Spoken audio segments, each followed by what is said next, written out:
Shalom Sobat AM yang terkasih, berjumpa lagi dalam Renungan Harian Seminari Tinggi Angin Mamiri.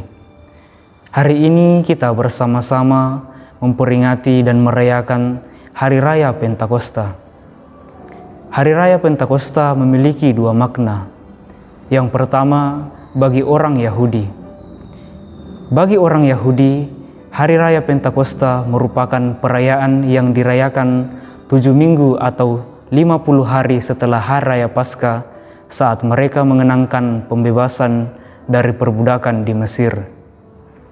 Bagi orang-orang Yahudi, Hari Raya Pentakosta memiliki dua makna.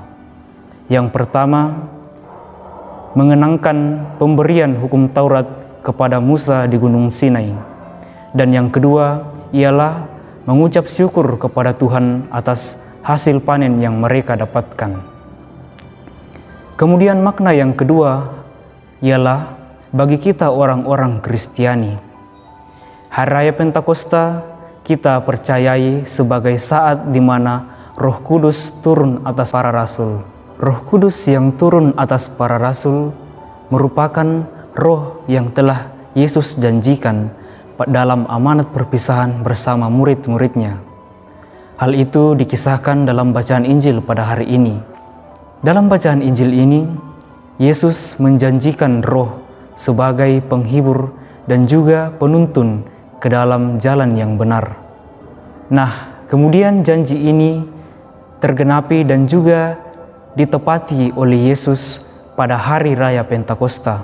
Hal itu dapat kita lihat dalam bacaan pertama dalam Kisah Para Rasul pasal 2 ayat 1-11. Dikisahkan bahwa para murid dan juga orang-orang beriman berkumpul pada Hari Raya Pentakosta. Pada saat itu, turunlah Roh Kudus dalam rupa lidah-lidah api terhadap para rasul yang sedang berkumpul. Dengan turunnya Roh Kudus atas para rasul kemudian mendapatkan karunia dan juga pembaruan dalam diri mereka. Hal itu dapat kita lihat dari keberanian mereka untuk memberitakan dan juga mewartakan Injil. Selain keberanian, para rasul juga dikaruniai bahasa yang dapat dimengerti oleh orang banyak. Bahasa yang biasanya digunakan oleh orang untuk menciptakan perselisihan dan permusuhan, kini melalui peristiwa Pentakosta, Allah mengutus Roh-Nya dan menjadikan bahasa sebagai alat pemersatu, membangun yang runtuh dan juga mempersatukan yang telah tercerai-berai. Roh yang memberanikan para rasul berkata-kata dan mewartakan Injil dan dapat dimengerti oleh orang banyak tidak lain adalah kasih atau bahasa kasih yang mereka sampaikan kepada orang banyak.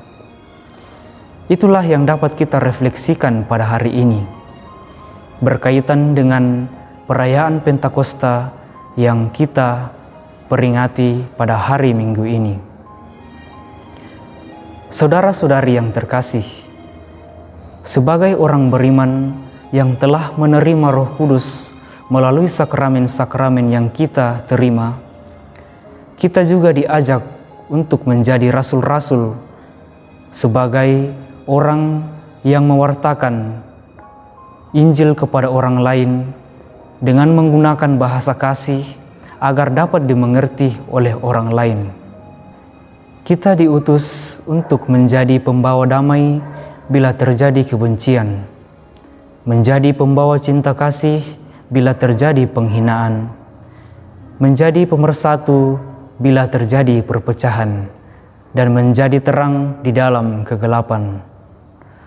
Semoga melalui perayaan Pentakosta yang kita rayakan pada hari ini, kita dapat menjadi rasul-rasul yang dengan keberanian dapat mewartakan Injil kepada sesama kita dan juga menggunakan bahasa kasih kepada mereka agar pewartaan yang kita lakukan dapat dimengerti oleh orang lain. Semoga Roh Kudus membantu kita. Amin.